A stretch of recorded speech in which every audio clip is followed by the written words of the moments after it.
I hope that we will have a very productive discussion. We have many speakers. Namely, we have Līga Stafecka from Public Policy Center PROVIDUS.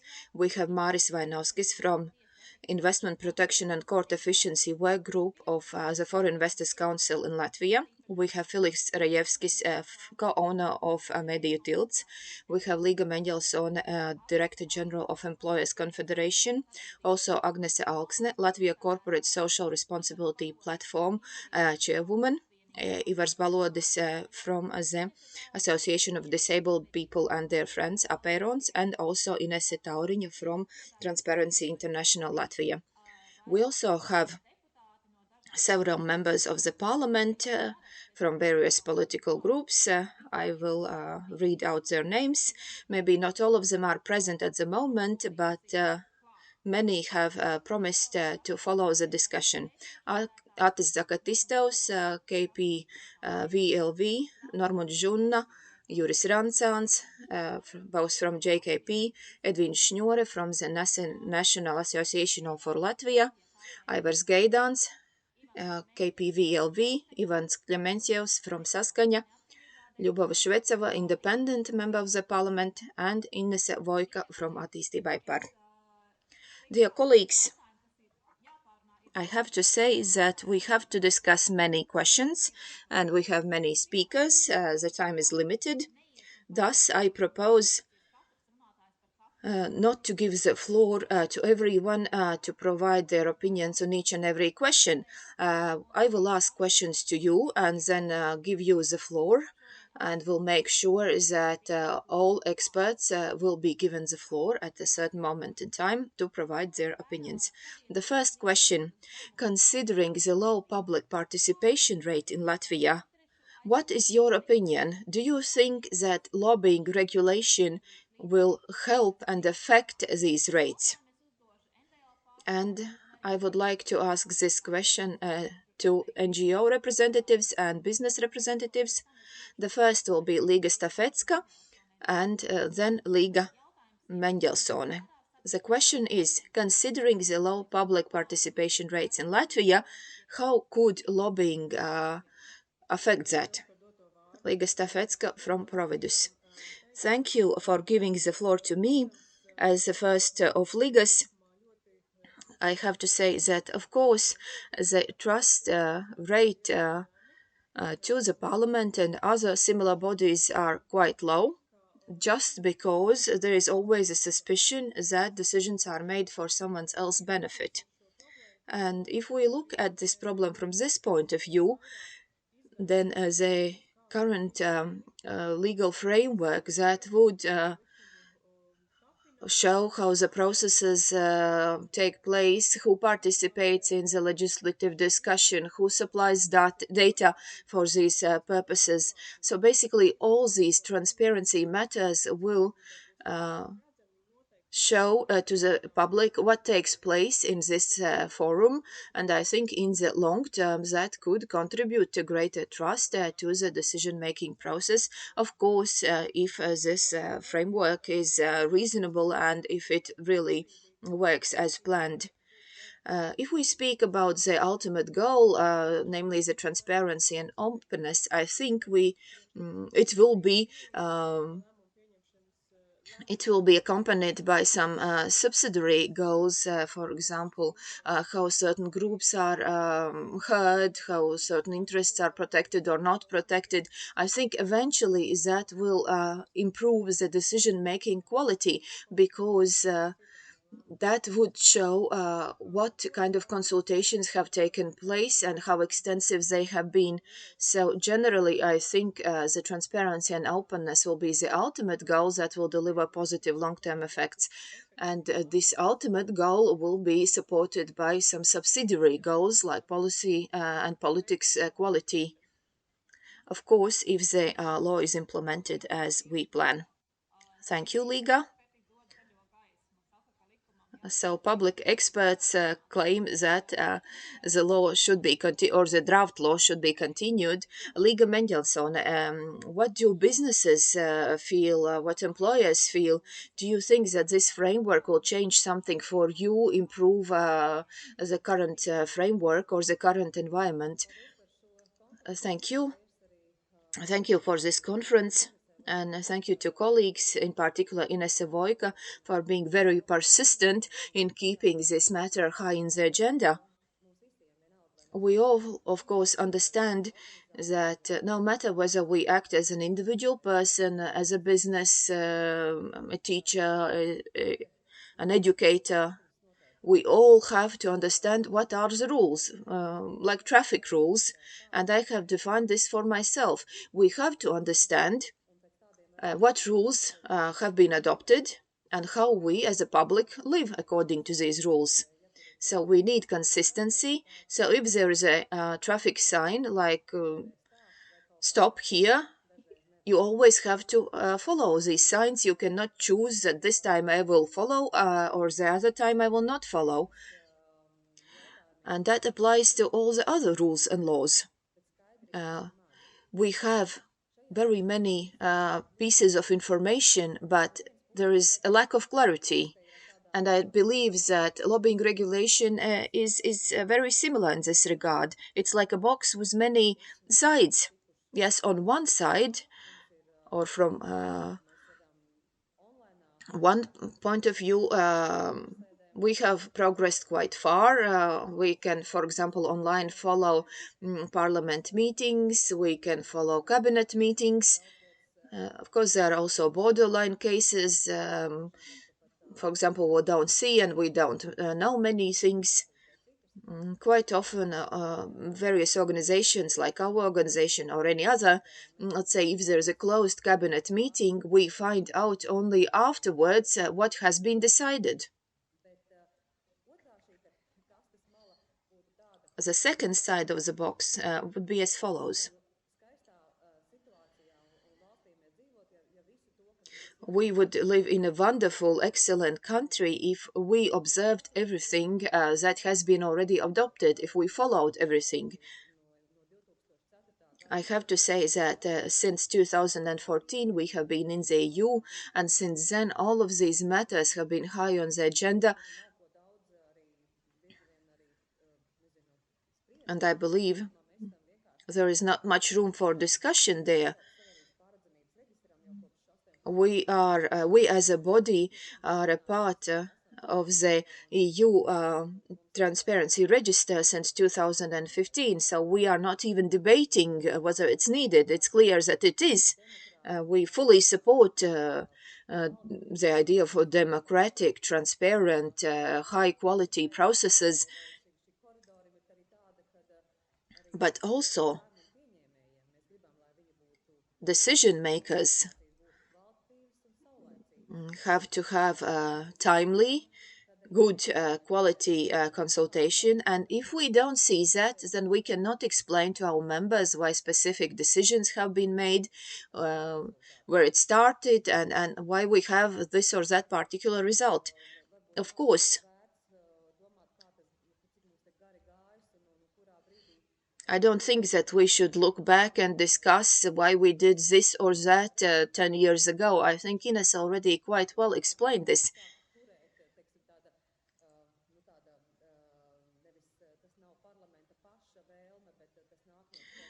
Because if a draft law is not prepared by the parliament but by someone else, like the anti-corruption office of Latvia, then I think the focus points are maybe slightly different.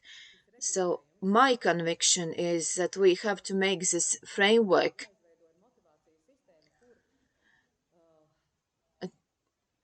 to ensure that there is a motivation, a system that stimulates greater public engagement in the decision making. So we have to ask ourselves how we can open the doors more instead of closing, instead of over-regulation or limiting or restricting someone's activities. So our experience shows that we are always very happy that our members are very active, they have certain opinions, calculations, arguments. Of course, the picture is not always that positive, not always everyone is so active, and it's not that simple, but as a person, I'm interested in the decision makers to have access to comprehensive range opinions, and to ensure that we need engagement, and for that we need the traffic rules. Of course, the most important is the code of ethics, and of course the overarching goal, the benefit to the public, the general benefit to the public. Thank you, Līga. As we see the green light from employers as well, invitation to develop clear traffic rules to ensure that public participation is improved. During the Latvian public debate, we have an organization that is quite active, namely the Foreign Investors Council, who is very active in decision-making processes. Thus, I would like to give the floor to Māris Vainovskis, who represents this council. Mr. Vainovskis, what is your opinion? Do you believe that this framework, these new traffic rules, will improve something, namely in your communication with the Latvian decision makers? Thank you for giving me the floor. I am Māris Vainovskis. I am sworn advocate, and that is my primary profession. And for more than 10 years, I have been actively representing specific interests in NGOs. Yes, I have also worked with the Foreign Investors Council, also with the US Chamber of Commerce, UK Chamber of Commerce, and I highly appreciate this discussion and the direction that we are looking at, because it is needed. And from the long-term practice point of view, I would like to say that we need to apply specific principles that were mentioned during the previous discussions. And these primary principles have been very high in the agenda in what the Foreign Investors Council has done. So the first principle or the first aspect is interests. Whose interests are represented? That should be quite clear. In our case, it's interests of Latvian companies. Yes, there could be foreign capital, but these are Latvian companies that wish to work in an understandable and favorable business environment. So first and foremost, we have to understand what interests specific organizations try to protect. Second, mechanisms, methods, they should be very clear as well. In our experience, these interests should be sieved, filtered. So what filters do we have? For example, investors, businesses inform about specific problems. We have working groups in the council that have extensive representation. So all the members discuss these problems to decide whether these are individual or industry problems. So first and foremost, we have this internal discussion to decide whether it's a systemic problem, because individual problems should be solved individually, and that does not always require amendments to the law. Second, when these matters have been discussed by the working groups, then we have the next level, namely the board, where these opinions and positions are reviewed, and then the general meeting. So we have these three types of filters. Next, from the process point of view, it is very important to make your opinions public, to inform about them. For example, if you looked at our homepage, then you would be able to read our position papers for the last 5 to 10 years. So this position should circulate as a public space that would require public discussion, press releases, letters, representation during the legislative processes, open discussions. And then the third aspect or the third pillar, fair, open position, fairness. Yes, of course, it can be subject to discussion, or it maybe can be quite ambiguous or ambiguous, but there should be a position. And here I would like to say thank you to the members of parliament who have cooperated with us in various aspects on various matters like arbitration courts. If you remember, for example, we had more than 200 such courts a while ago. Also, procedural discipline in courtrooms and uh, judicial efficiency, also specific economic courts. Yes, there could be varied opinions about these courts, for example, but there should be these opinions available in the public space and they should be discussed. Also, speaking about legislative quality, we have several proposals with regards to this, and we have made them quite clear in the public space. Thus, when we speak about legislative quality, quite often, various proposals, amendments are submitted. We know that there is a problem with second and third reading amendments. Of course, during this mandate, this problem is not as distinct as it used to be, but it's still in existence. So, colleagues, maybe we should think about a possibility that when the SAIMA reviews a specific draft law, then the initial explanatory note should be amended to match the final result, because the initial explanatory note is not really in compliance with the final result. So maybe we should think about an annotation or memorandum that would briefly explain what amendments were received during the legislative process, who proposed them, what lobbyists were involved, and they should be named. So basically, why and who? Because I have had several discussions with MPs this year, and it was quite clear that an MP proposes an amendment, which is normal because, they speak with the electorate, but they cannot even explain why this or that amendment is proposed, or what is even included in these amendments, because a specific lobbyist has prepared the specific amendment for the MP. So we have to work with this problem, and one of our proposals is to include the so-called legislative footnote that should be annexed to the draft law in the final reading, because this is a real problem in practice. Thank you. Thank you, Mr. Vainovskis, for the very focused insight and clear proposal. We have members of the parliament here and heads of the working groups, so I hope that the matter of legislative footprint could be discussed in respective working groups.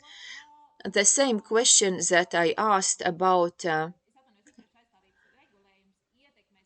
the lobbying framework and its effect on public participation. So I would like to ask the same question to Ivars Balodis from Apeirons. Ivars, you really focus on the public benefit. So will this framework help you and help you to protect the interests of the societal groups that you have defended for many, many years? Thank you. I think this is a very important topic that has not been widely discussed. namely whether such bodies as our body, advocacy groups, whether we are a lobbyist or advocacy organization or whatever. Thank you, Līga Menģelsone, for speaking about the traffic rules, because we need rules. And if we speak about lobbying and protection of interests, this is communication between lobbyists, people, organizations, and politicians, MPs, or any other decision makers. It means that in this case we need clear rules, and we need that in real life. I'm not a theoretician, but our real life shows that we have tried to discuss specific issues with ministries, with MPs, and eventually everything is distorted, rephrased, and totally different decisions are made. For example, as with the construction law in the second reading, when the environmental access matter is removed from as a list of priorities, and you don't know why. I think the system should be quite clear. If we have registered ourselves as interest group, and if we knew who also is involved, then it would be much simpler to understand what takes place. I think we have a mess. We don't have any traffic rules. We don't know where to drive because there are now because there are now signs that direct us towards specific goals, and we don't have a meaningful system. So if we had this framework, if we had this law, I think we would also clearly know who are the participants of this process. We would be able to have a better and more extensive discussion. We would know specific argumentation on all sides. Also, Mr. Vainovskis already mentioned, of course, according to the law, we require public consultation, discussion with NGOs, with public bodies, and quite often it's noted down in these explanatory notes. And on many occasions, we have seen that yes, we have been consulted, but in our opinion, the final decision is something totally opposite from what we proposed. So, and it seems that we have provided something that we never would have provided as to our opinions or beliefs. So I would gladly see that if we have a clear picture of who supports what idea, and then we could discuss specific matters and eventually ensure the best possible result, not only for our organization, but for the people whom we represent. Thank you. Thank you, Ivars. At the beginning, you mentioned that this is a matter of communication. This brings me to Filips Rajevskis. Philip, you do not shy away from calling yourself a lobbyist. You have been very professional for many years in this area, in the area of communication, in defending or protecting specific interests. Philip, do you believe that this framework will improve or negatively affect the current situation? Good afternoon. Yes, we have been speaking about traffic rules, but considering the current situation with COVID, I think it would be spot on to speak about hygiene. We have to wash hands often. We have to socially distance. We have to wear a mask. And I think at this point in time, we are at the hygiene stage, not at the traffic rules stage, when people have agreed about specific principles. Now we drive with whatever vehicles you can imagine, and each and every person believes that his or her vehicle is the best, and he or she is able to achieve the best possible result. Thus, I believe this law, at least when I read the initial ideas, I think this will be a law that will regulate the hygiene so that these laws are made with clean hands, how we should socially distance to make sure that the rules are followed adequately when the distance is inadequate and when we have to start to worry. I think that currently what I have seen, what I have heard during the working group, I think what we already have on the table is very progressive, very advanced. And I really liked what Peter Varga said during the first section of this conference. So this regulatory framework has been comprehensive so that we don't regulate only 3% of all the possible lobbyists or parties who represent certain interests, because the market does not involve only money. There could be all types of such parties. And these interests should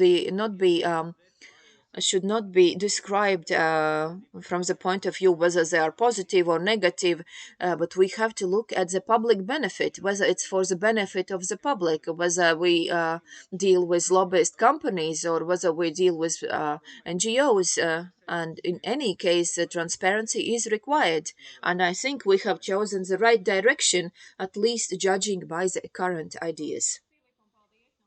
Thank you, Philip, and thank you for putting another nice metaphor on the table. I think the working group will definitely remember that, namely the traffic rules proposed by Līga and your metaphor about hygiene and making decisions with clean hands. That was a very strong metaphor. Agnese Alksne is the chairman of the Latvian Corporate Social Responsibility Platform. And before we move on to the next question and before we give the floor to MPs, you, Agnese, you work with companies who have adopted specific values like corporate social responsibility. And these companies are very serious about these values. So, what is your opinion? Should we improve the rules or improve the hygiene, or maybe we should do something else to make sure that decision making is much more transparent, clear, so that interests are protected in a fairer manner if we speak about the public at large? Thank you. We hear and see you very well. Thank you for giving me the floor.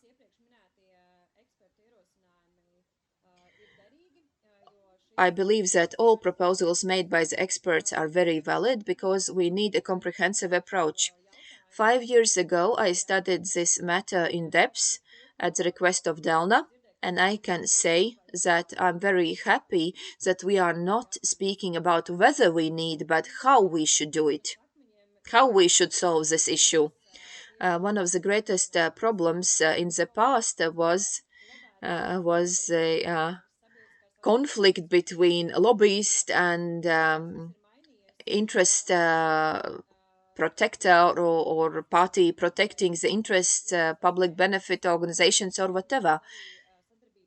I think it is very important that these values are adopted, are agreed on also in cooperation with the public sector, because you have to be transparent, you have to be responsible not only in dealing with your suppliers, for example, but also with the public sector. And I think it is in the interest of each and every organization to be responsible for your acts and openly declare your interests. It doesn't matter whether you are a company or an NGO, you have to disclose who finances you and for what and what interests you protect, so that we would avoid potential problems. Another important aspect is to ensure that no one would be able to question your hygiene, your integrity, and so on. You have to act in this way. I think the next topic that deserves discussion and that we will definitely discuss is the weight of proposal or proposals. Whether, let's say, this proposal is made by a business organization or just one company. And I believe sectors can regulate their responsibility or how they cooperate with the public sector by means of the codes of ethics. And we already have specific precedents. For example, the Latvian Defense and Security Industry Federation. For example, when internal rules are not observed, when lobbying takes place for the benefit of one specific company, they didn't tolerate this kind of conduct and took appropriate action considering their internal procedures. It means that the sectors are also interested in well-weighted decisions instead of focusing only on the interests of one company or one party. Because the role of the state is to find a balance. These people have to be very professional, very knowledgeable, and they have to understand what interests we have at stake. And this additional information that could be provided by the register or any other form would play a supportive role to decision makers. When I trained representatives of the public sector, I saw that the public sector sometimes didn't know how to work with these parties, what to do when companies come, when associations come, with whom I will speak, about what I will speak, what I can say, what I should not say, or what I should do. I think this has to be solved as well. Maybe the state chancery has to think how they will train professionals on what is ethical and what is not ethical in dealings with lobbyists. I believe this is a positive approach to this problem, and I'm happy that recommendations made 5 years ago have been adopted, and I believe that we have made good progress towards the best practice. Thank you, Agnese. We had one question, and quite many of you have already answered it, and I will still read it. The organizers of the conference asked the following: should this framework apply to NGOs, to those who protect public interests, or only to professional bodies? But hearing what you said, I see that all of you believe that NGOs should be covered as well. We have several MPs who have joined our discussion. So this is the time when you can offer your comments or ask questions. I see Atis Zekatistos have joined this discussion. Good afternoon. Would you like to offer a comment, having listened to the discussion? Also to our presenters during the first part of this conference. So do you have any comments or questions that you would like to offer at the current moment in time? The floor goes to you. This matter has a long history. It has been quite problematic, if we remember what has taken place in the past, and I'm happy that we have made quite a good progress. And I can definitely claim that our political group will definitely support this initiative, because this matter should be solved, maybe even during this mandate. We still have 2 years ahead of us. I think my comment will deal with the claims that this is a communication problem. I do not believe so. Because if we look at the lobbying and interest representation, I think it's about fair procedures, processes. Because at certain point in time you have to say, that's it, we have gathered all the information and we will not take any other information. And also money. Money should not be forgotten, because communication, of course, that's nice. But I think we have to focus more on the fairness of the procedure and how we will use the limited resources. Who will receive these resources? I think these are the most important matters. And if we think about this term public interest, I do not think that it is really helpful if we use this term. Because if we have interest, it's like an ant nest. There are many and diverse, contradictory, and everyone can claim, that I try to protect the public interest. I don't think it's helpful at all. I think Mr. Vainovskis was right in saying that we have to understand whose interests these are, and how we can find out what interests lie behind specific acts. And eventually, when we look at this, then we see what specific interests are there. I don't think it's helpful if we say that it's in the public interest, because interests can be contradictory and there can be dozens of them.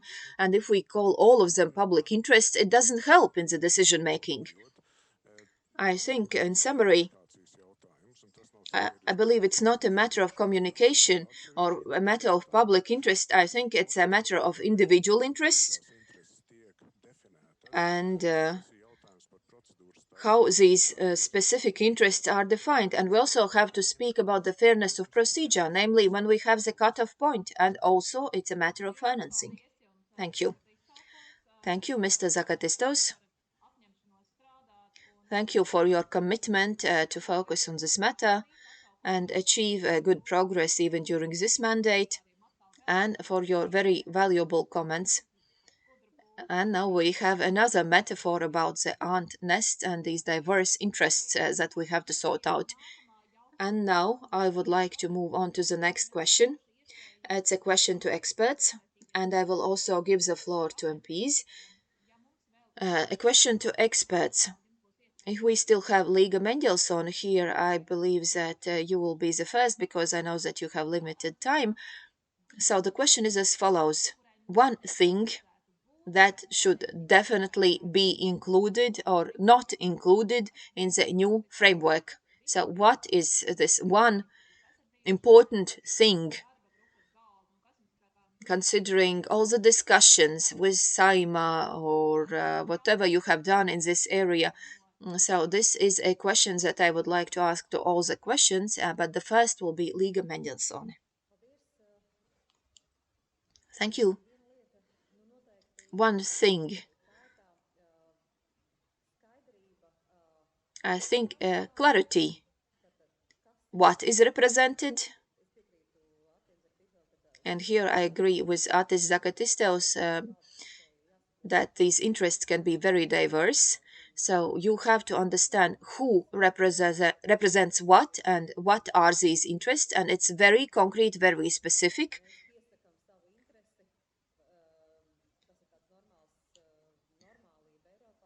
Because it's normal in Europe when someone comes and says, we would like to put these interests on the table so that everyone knows who represents what, like companies or associations. Also, it is very important to ensure that decision makers have clear, understandable procedures. And I think Māris Vainovskis explained this quite well. These ABC points and our internal hygiene, our internal system. Also, it is very important to understand what are the goals and values of specific lobbyists. I think that should be brought to the forefront. They have to declare what are their purposes and values. Also, another aspect, you just have to register with the European Transparency Register. And this register offers very many resources. For example, on something like transparency portal that was created in 2012. They also explain procedures, codes of ethics. So very diverse and extensive information so that you can learn, you can improve your skills. I think it also demonstrates the human nature, because around the Commission and in Brussels, 15 to 20,000 various lobbyists work and deal with them. And in the transparency register, I think we have 4,500, a bit more. So there is still much room for improvement there. So in this case, I think it's very important to use what is already available or maybe adjust our needs and then introduce in Latvia. And I also believe that Māris was quite right in saying,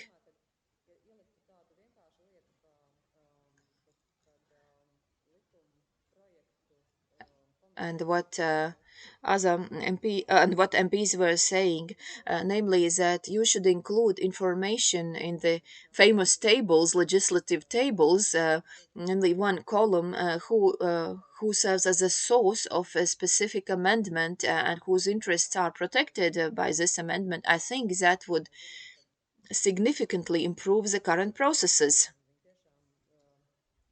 Here, I don't want to blame the MPs in any way because they try to read all these amendments and try to study all this information. But if we had this column, I think that would allow to improve the situation to a much greater extent, and that would allow to ensure quality. And I believe that transparency would also ensures that we can achieve everything that we intend to achieve with this draft law. So I think we can say clarity. What interests are protected by whom? Inese, Tauriņa, I'm sorry I didn't give you the floor during the first question cycle because you are also a part of this panel. From the point of view of Delna, what is this one thing that should be included or not included in the new framework?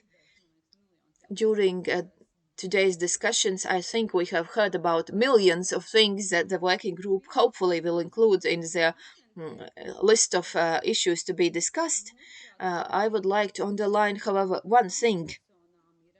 We believe that it is very important to ensure that officials have adequate responsibility for maintaining the framework, because if we place the burden only on a lobbyist, then we will decrease the possibilities or limit the possibilities for public participation, because very professional bodies, of course, will deal with that quite easily, but smaller NGOs, smaller parties, they could face problems.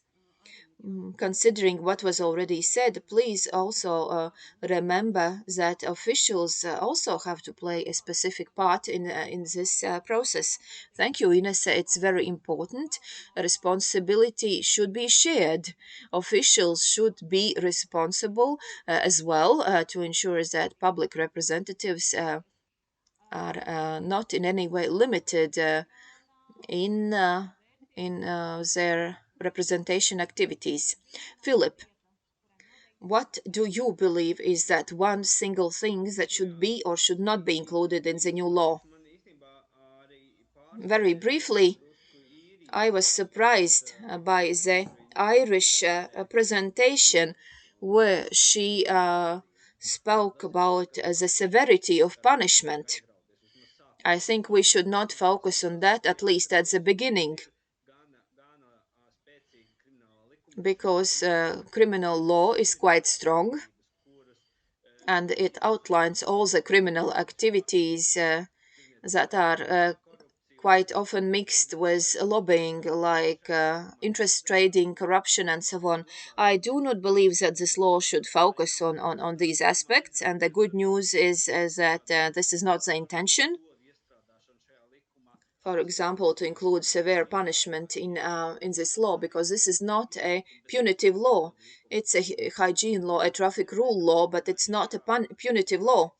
So I think during the first stage, we have to ensure that this law sets down the rules of the game so that people would be interested in being on this legal on these legal grounds, and when they are there, then in the future we can start thinking about more severe penalties. I think currently the possibility of being removed from the register, I think that is severe enough. Mm, if you do not follow the rules of the game. But in the future, I think maybe then we can think about applying other laws that are currently in force and that are used by specific bodies. Thank you. Thank you, Philip. A very important argument. And I think quite many were quite worried when Irish representative explained the punishment, and she explained it quite well that these punishments are applied very rarely, and that they mostly focus on ensuring compliance. That these punishments mostly serve as a deterrent. But thank you for reminding about this. Riga Stafecka, good governance expert from PROVIDUS. From your point of view, what should not be or what should be included in the draft law? Thank you. During the first round, I didn't mention one important thing because I was quite optimistic about this framework. I forgot about it then, but I will use an opportunity now. It was already mentioned by the head of the state chancery. So, in addition to the lobbying framework, which should or by applying the new framework, we should not in any way undermine the democratic systems that we already have according to the current laws, namely about consultation with parties from various sides. So we have to find a good balance. This law should not scare the state administration so that they do not think that any consultation with the public should take place only by applying the lobbying law, because public consultation is a very useful process that should not be forgotten about during democratic processes, which should not in any way be undermined. But to reply to your question, if we look at the practice, transparency of legislative process involves not only lobbying. I think here we also have to speak about the rules of procedure of our parliament. I believe that our parliament is quite open, and also from the international perspective, you can quite easily follow the legislative process. But if I have to offer only one idea,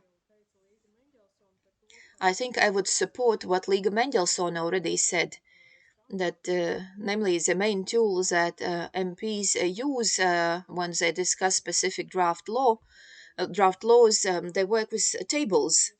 And if we could ensure that MPs would always disclose whose amendments they submit, I think that would be a great step forward. And that would also apply to organizations who helped to draft specific amendments. Thank you, Liga. And thank you for the comment with regards to the first round of questions. I think it is very important. Māri Vainovski, one idea.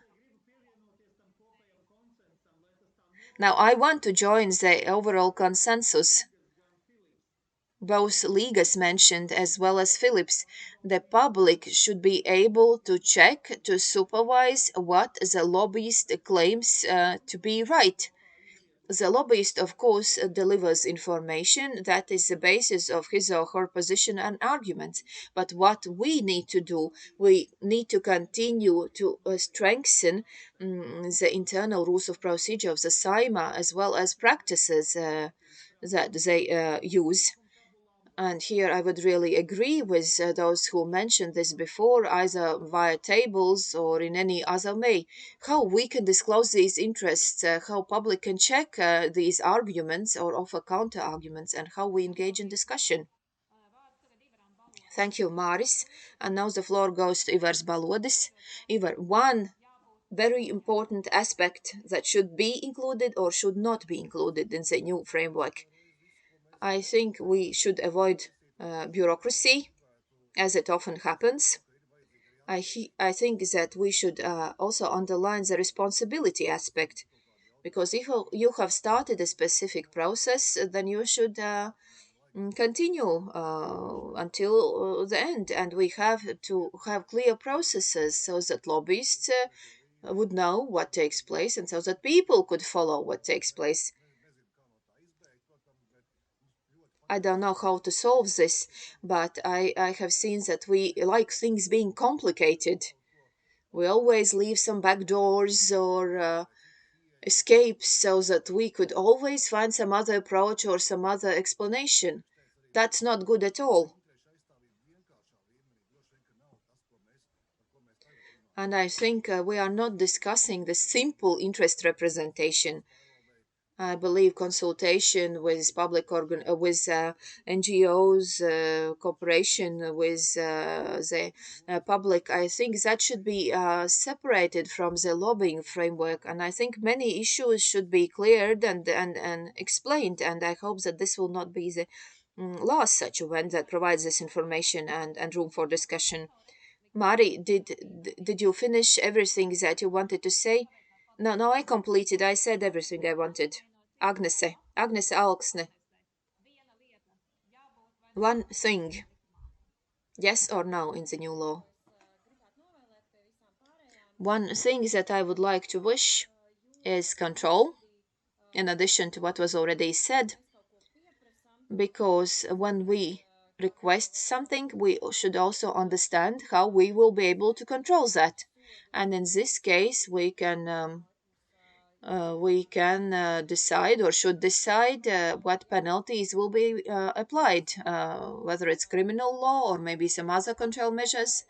And if we speak about the benefit, we should avoid a situation when everyone who has already declared their interests are only covered by the law. We have to ensure that we also cover the so-called gray zone. We should offer some motivational factors or stimuli. And we should also look at what has taken place in the EU, for example, with regards to the public transparency register.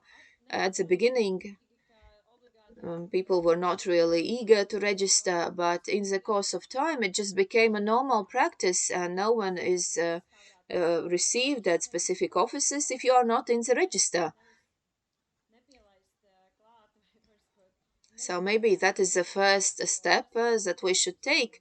For example, do not speak with undeclared interest. I think that is the purpose that we have, that is the goals that we have, and that should be included in the register. And of course, transparency and traceability of decisions is another aspect, namely control and how we rid ourselves of the worst practices. Thank you, Agnese Inese Vojka, the chair of the working group. Do you think that what you heard during this discussion would be useful for you? And I would really like to say a huge thank you to all the participants because you were very focused. You did not use too much time. So, Miss Vojka, maybe you could offer your conclusions or ideas or what you can do with what you just heard during this conference. Miss Vojka, you have to switch on your camera. I do not believe I can do that.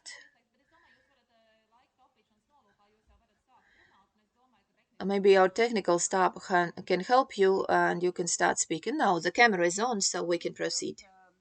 Thank you. Thank you to this very valuable discussion, very valuable ideas. I think I'll have to listen to this once more so that we can put down all the ideas and all the points. And we will also include the summary information from your side, from our foreign colleagues, so that we can also review what our decisions we have already made and what we should take into account in the future. During one of our last meetings with business associations,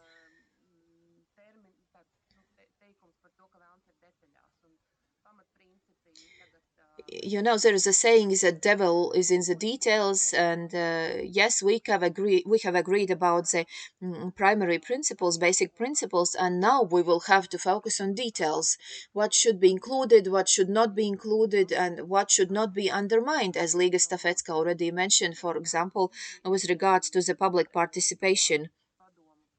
I will definitely remember the a recommendation about improvement of our rules of procedure and improvement of our legislative processes, and I will convey this message to our legal committee to reply to Eva's question about one idea that I would definitely take home. This one thing that is very important in the context of this discussion, this idea that make all the decision makers happy with regards to the register.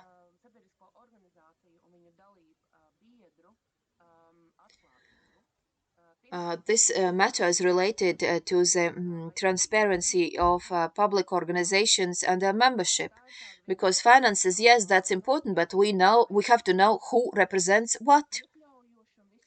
Because if the lawmaker would like to be inclusive, and and then you face five banking associations or three telecommunication associations who each claim something else. I think you saw that quite well during the insolvency administrator process. Everyone has his or her opinion, and also, for example, that applies to the pharmacy problem that we are now studying with the Ministry of Health. So we need to have open representation, because businesses understand, we are not listened to. Let us create an NGO, and then we'll be able to protect our interests, and at the same time hide the underlying fact that, this NGO represents only one bank. This is a very important matter. We have to ensure this transparency, this clarity, and that is really needed. Yes, but we listen to all the ideas, and we will continue discussion on these very little details. Thank you. Thank you, Inese. And for the final remark, I would like to give the floor to Juris Rantsāns. I would like to remind to everyone present that Juris Rantsāns is the chair of the parliamentary committee that deals with anti-corruption matters and defense matters, and the working group is operating under the umbrella of the group chaired by of the committee chaired by Mr. Rantsāns. The camera for Mr. Rantsāns, please. I'm not allowed to switch on the camera. Now it works fine now. Thank you, colleagues. Very valuable discussion, including by experts. I would like to underline the following. When we spoke about public participation, civil society, I would like to note that in practice,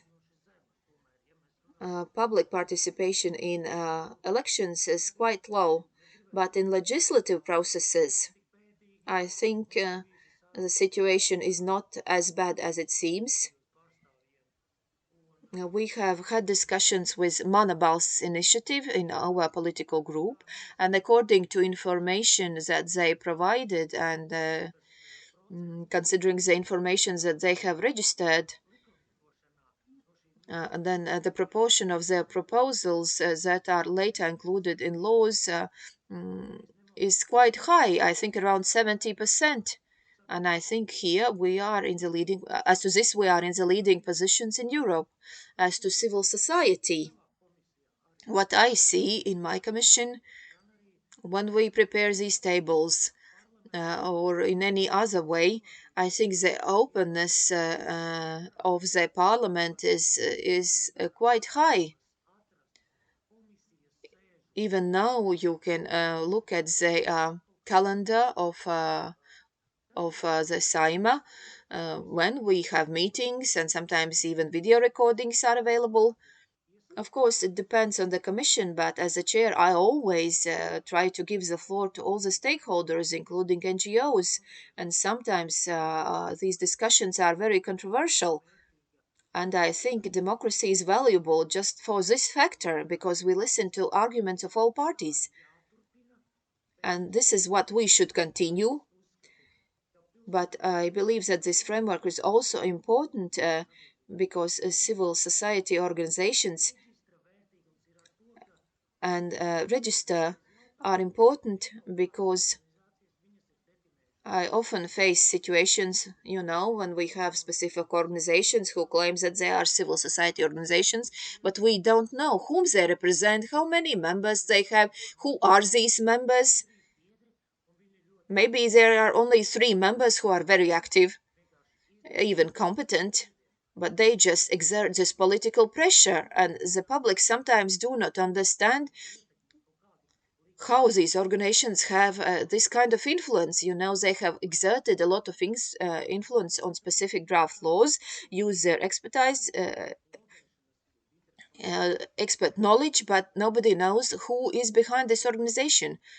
So the main purpose of this framework is transparency, so that we can trace how this law was adopted and who was behind these organizations, who are these exact people. Of course, all of them have legitimate interest to participate in this process. So we operate on the basis of this assumption that this is legitimate interest. And then politicians, if we had this, uh, would would be able to alleviate any concerns that they are involved in some shadowy activities. I think this is very important that all the parties are included in the register and disclose as much information about themselves as possible to the public. And this is an answer to your question about what should be included. Thank you to all who participated, to all the colleagues for this very valuable discussion. Thank you, Mr. Ranzans. Dear colleagues, it's almost 4 o'clock, but I would like to also say that we had Ivans Klimentios from Saskaņa and Krista Baumane from Attīstībai par, who followed our discussion.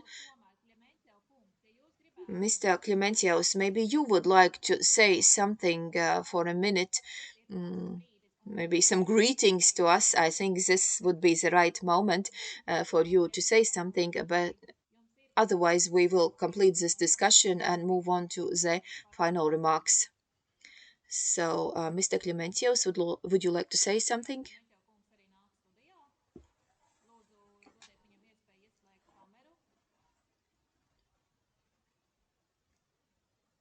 Please switch on the camera for Mr. Klimentios. Maybe you can start saying something. Can you hear me? Yes, yes, yes, we do not see, but we can hear you well. I agree to what was said by all the previous speakers. Of course, this is something new for us. We also had a study visit to the UK. We visited the lobbying halls. We know how this takes place in US. As to whether we are in the leading position in Europe or not, that's a matter for discussion. But I think we have a different mentality in Latvia, and that should be taken into account. But we also agree that after 10 years of discussion, maybe it's high time to look at this problem from another point of view. Maybe it will help us. I'm also a part of the group that Inese chairs. I wish all the success to us, and I wish that this Saima will make the final decision in this matter. Thank you, Mr. Klimentios. Huge thank you to all the panelists. You were wonderful on this Friday evening. We are approaching the final part. We will have 3 very short final remarks. Please stay with us for a few more minutes to listen to the 3 final remarks. I think it was fantastic. Long, rich, fruitful day. And now I would like to give the floor to three Ineses, three very special Ineses, because all of them, or each of them, represents one of the organizers. The first will be Inese Kušče from the State Chancery, consultant of the Public Policy Department. So what are your main conclusions and ideas that you picked up today, maybe conclusions that you will adopt in the future? Good afternoon.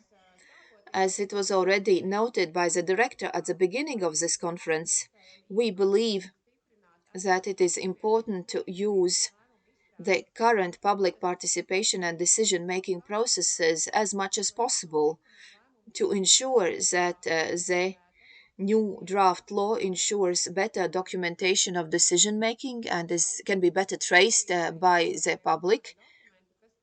It should be underlined that when specific documents are prepared for the Cabinet of Ministers, the so-called explanatory note is prepared as well as objections are listed.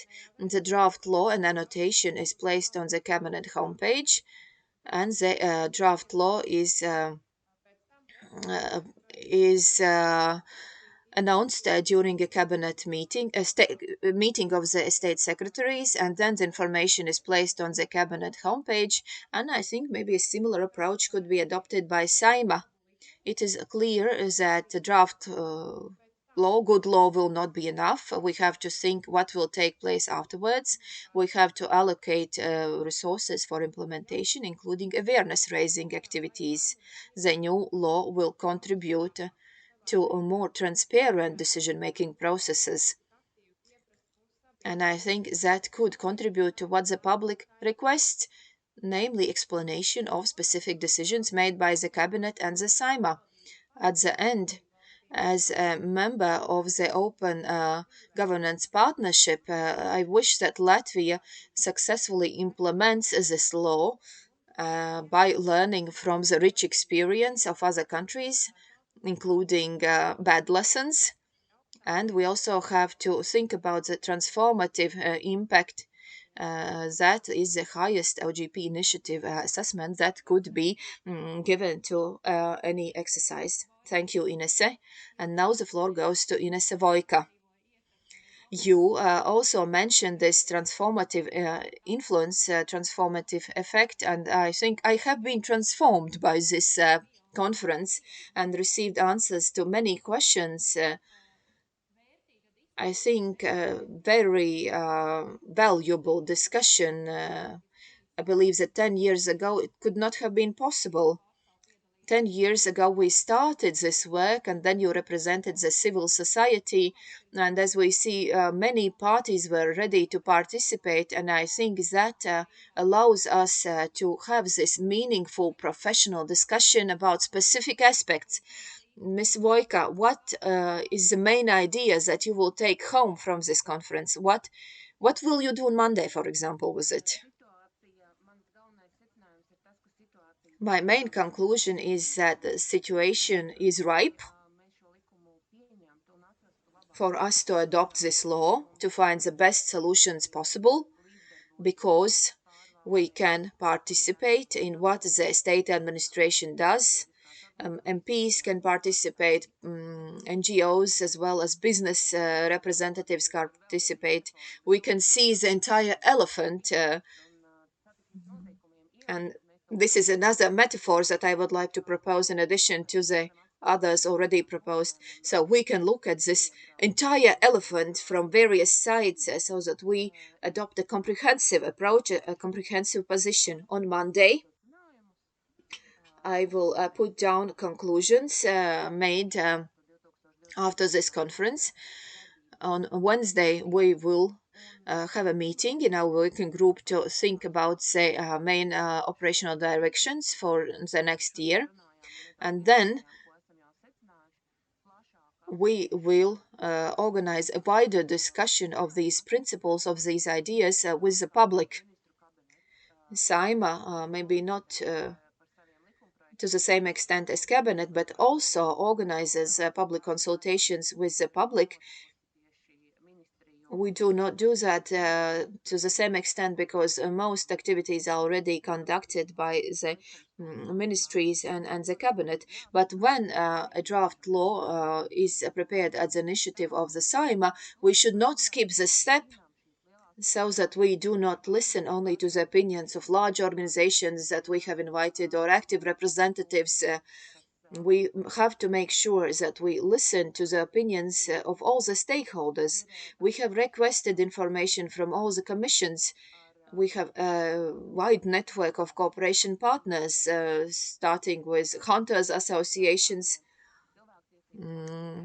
human and that also involves what the Human Rights Commission does, what the EU Matters Commission does, so that all the commissions committees know what we do, and so that they can provide their contribution to the discussion on primary principles. This is how we will start 2021, and it's quite clear to us what we will do, and then we will act as Mr. Ransans already explained.